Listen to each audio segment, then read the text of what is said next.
Kebijakan efisiensi anggaran dikeluarkan pertanggal 22 Januari 2025. Di satu sisi, efisiensi ini diharapkan dapat mengoptimalkan anggaran agar lebih efektif untuk program prioritas nasional. Namun di sisi lain, keresahan juga muncul dari sejumlah pihak yang merasa cukup kesulitan dengan langkah baru yang diambil oleh pemerintahan Presiden Prabowo Subianto ini. Di tengah polemik di publik, DPR tetap mengetuk palu pengesahan revisi Undang-Undang TNI. Rancangan Undang-Undang tentang perubahan atas Undang-Undang Nomor 34 Tahun 2004 tentang Tentara Nasional Indonesia, apakah dapat disetujui untuk disahkan menjadi undang-undang? Baik, bismillahirrahmanirrahim. Apa kabar kawan-kawan Oasis? Semoga kawan-kawan dalam keadaan sehat. Dan saya di sini Rizky Muhammad Asyafiq sebagai host pada episode Oasis kelima. Dan di episode kali ini kita kedatangan tamu spesial. Ya, akan perkenalkan dirimu. Aduh, spesial nih. Tiga mantap apa ya? Baik, perkenalkan, nama saya Aryo Pamungkas, mahasiswa Pendidikan Sejarah 2022. Nah, ini panggilannya apa? Bung, A, atau Abang? Ya, kalau dipanggil bebas lah. Mau nama boleh. A aja ya, A. Iya, Aryo. boleh. Baik, Aryo. Aryo ini sekarang sedang sibuk di BEM Fakultas ya? Dibilang sibuk pun nggak terlalu sibuk sih, karena Kalau baru kesibukannya awal mula periode ini belum banyak kesibukan rapat-rapat seperti di Himas mungkin. iya. Jadi baru awal Iya. dan sedikit info juga, Bung Rio juga merupakan demisioner dari pengurus Himas. Ya, pengurus Himas dari demisioner KWU Sarpras itu. 2 periode di Himas itu. Wow. Mantap, patut dicontoh ya kawan-kawan. Tidak patut. Bukan contoh yang baik. Baik, pada episode kali ini kita di sini akan membahas mengenai efisiensi anggaran pada ranah pendidikan. Isu ini yang sedang hangat itu dibicarakan oleh masyarakat sipil yang terhighlight beberapa hari ke belakang. Mengenai efisiensi anggaran ini, Pak itu bisa dijelaskan sedikit gambarannya mungkin. Efisiensi anggaran ini itu tertuang dalam instruksi Presiden gitu tahun 2025, yang dimana ada beberapa anggaran pemerintah itu yang dipotong untuk mengoptimalkan anggaran seminim mungkin dengan hasil yang maksimal, kan intinya pengen begitulah pemerintah tuh. Kan tetapi itu kan efisiensi anggaran itu sangat kontroversi itu kan, di mana ada anggaran pendidikan dipangkas yang seharusnya kan jadikan prioritas utama gitu kan. Ya walaupun yang kita tahu emang gitu Presiden kita tuh tidak menjadikan prioritas kepada ranah pendidikan dan kesehatan gitu. Kalau dengar-dengar itu dijadikan program mendukung ya, Iya, yang nomor 2. betul. Dan ada fakta menarik juga mengenai efisiensi anggaran ini yang katanya dananya dialokasikan kepada Danantara dan sebagiannya lagi dialokasikan kepada makan bergizi gratis. Apakah itu benar, Pak? Nah, katanya menurut ada rumor juga itu kan bahwa efisiensi anggaran tuh bukan buat makan gratis saja, ada gembar-gembor Invest adanya invest Danantara gitu, di mana pemerintah mengeluarkan instruksi Presiden untuk efisiensi dan lain-lain lah. Tetapi ada muncul program baru gitu yang dikeluarkan oleh Presiden itu Danantara itu. Jadi masyarakat tuh beranggapan bahwa efisiensi ini tuh digunakan untuk Danantara ini gitu. Terus karena buat makan gratis tuh sangat-sangat sangat tidak diperlukan lah bagi masyarakat Indonesia sebetulnya tuh, karena makan gratis kan tujuannya untuk mencegah stunting, untuk pada anak gitu kan. Akan tetapi untuk mencegah stunting tuh bukan dimulai sejak bangku sekolah, apalagi yang sudah SMA gitu kan. Kekurangan gizi tuh ya cukup sulit juga gitu, apalagi hanya dengan 1 kali makan gitu. Ya seharusnya untuk mencegah stunting tuh dimulai dari sejak kandungan, ya dimana orang-orang tuanya gitu yang dikasih perhatian untuk kebutuhan gizi pada anak ini gitu. Soalnya saya rasa gitu ketika sudah di bangku sekolah untuk mencegah stunting sangat tidak optimal gitu, akan dimana hanya 1 kali makan saja mungkin di sekolah dikasih tidak berpengaruh. Nah iya, mungkin ketika di sekolah dikasih makan kebutuhan gizi terpenuhnya kan, tetapi kan tidak tahu setelah di rumah dan di luar mungkin jajan yang tidak sehat gitu kan. Apalagi mungkin ketakutan masyarakat ini efisiensi dananya, anak-anaknya makan gratis gitu tapi orang tuanya malah di PHK gitu. Itu Ketakutan masyarakat. karena menjadi ya ada isu kan akan besar-besaran gitu karena karena efisiensi ini gitu. Berarti tidak tepat sasarannya itu.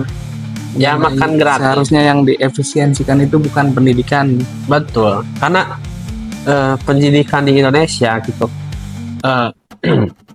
di ASEAN sendiri itu peringkat keempat setelah Malaysia dan Singapura gitu kan.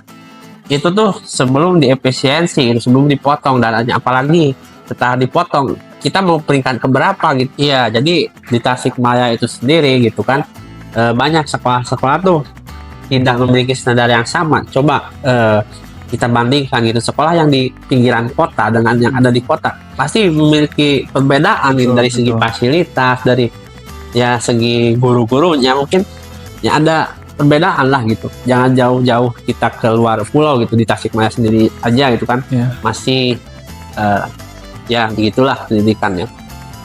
Ya juga kan seharusnya yang dipangkas itu bukan pendidikan ya Bung, tapi banyak ranah-ranah lain yang sekiranya tidak mengorbankan dari kualitas pendidikan itu sendiri. Nah, seperti bisa dari gaji menteri, gaji menteri, ada dikurang gitu kan, tunjangan pejabat gitu. Ya, yang menjadi kebingungan itu Kementerian Pertahanan seperti TNI, Polri itu tidak dipangkas sama sekali.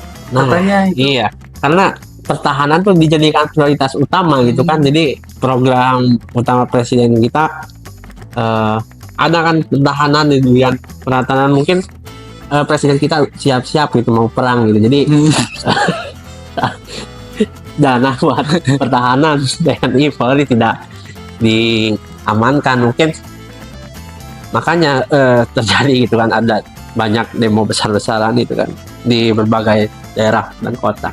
Ya sampai sekarang juga kan tentara itu masih dimanjakan gitu oleh presiden kita dengan adanya undang-undang TNI yang baru saja disahkan gitu. Baru saja disahkan saat video ini dibuat kawan-kawan. Iya, gitu.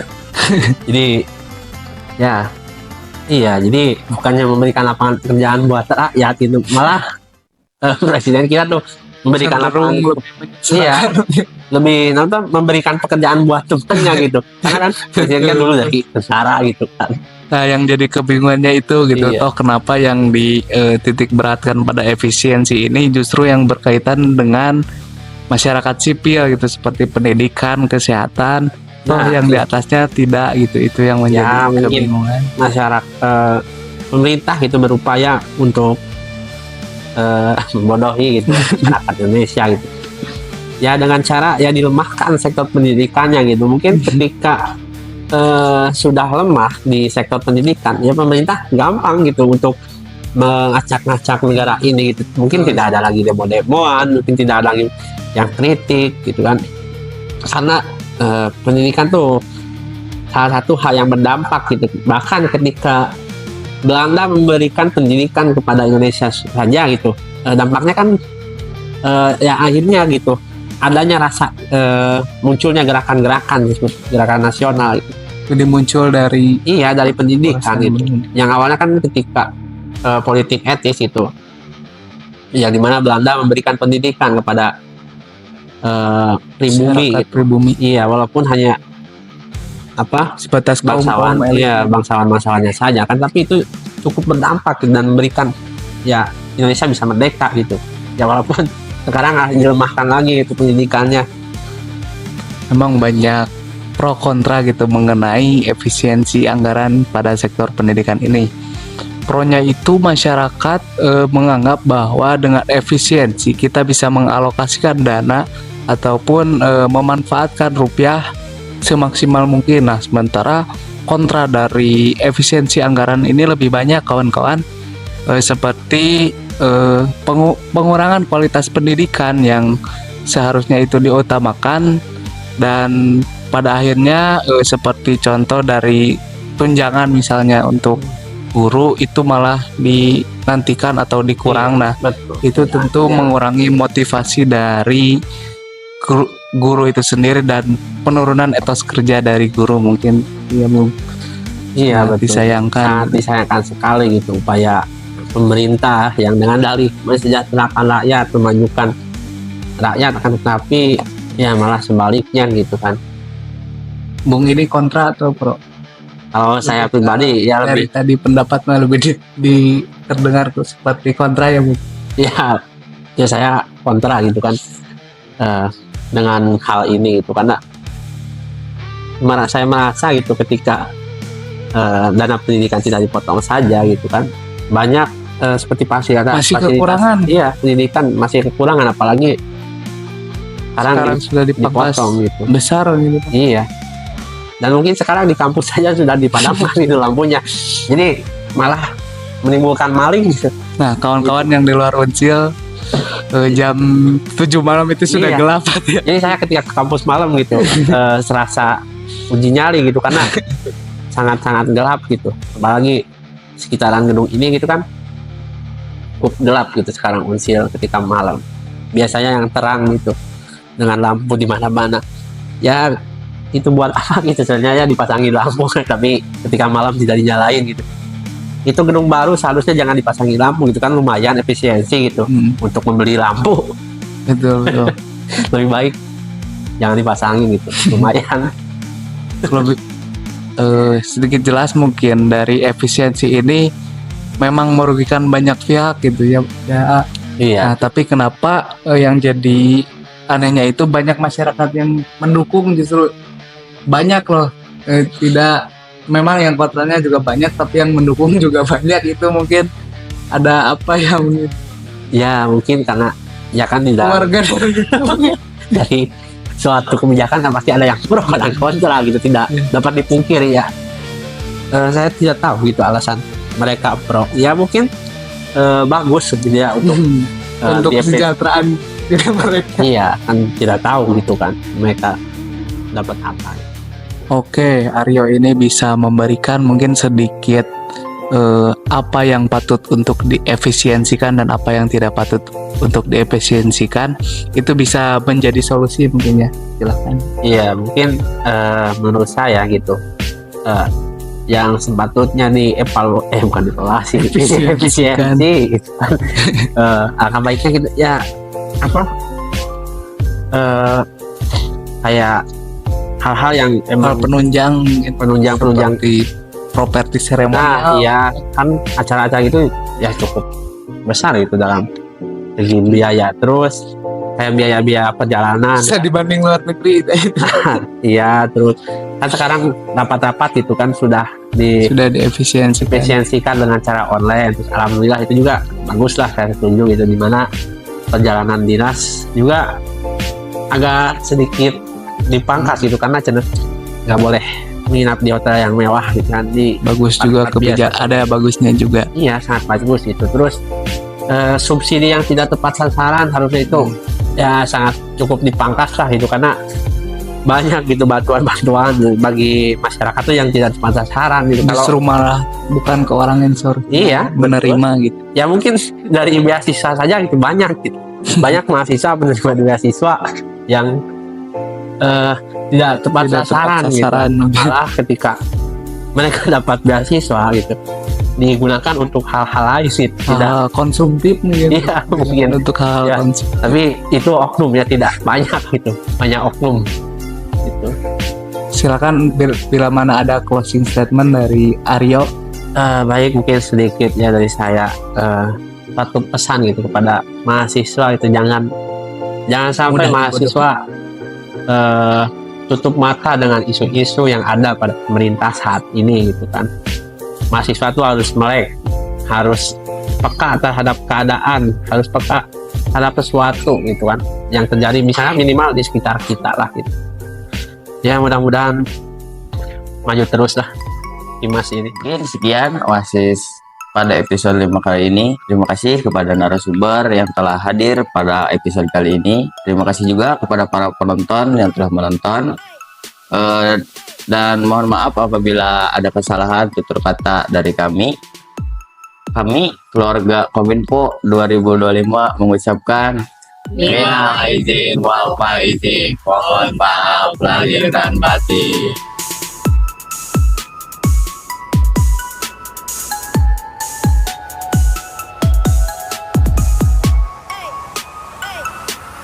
Get it when I get back.